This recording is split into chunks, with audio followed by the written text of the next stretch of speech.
أول ما تدخل هتحس إنك في مكان مش طبيعي، مسجد كامل بسقف ضخم ومن غير ولا عمود واحد في النص.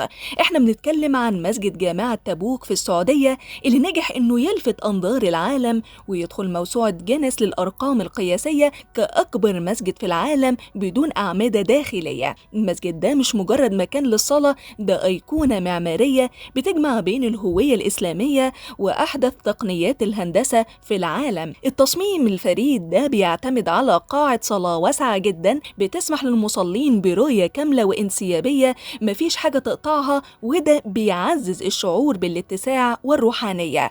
طبعا تنفيذ سقف بالحجم ده من غير دعامات في المنتصف كان تحدي هندسي كبير جدا، احتاج حسابات دقيقة وتقنيات بناء متطورة علشان يتحول الحلم ده لواقع بنشوفه النهاردة.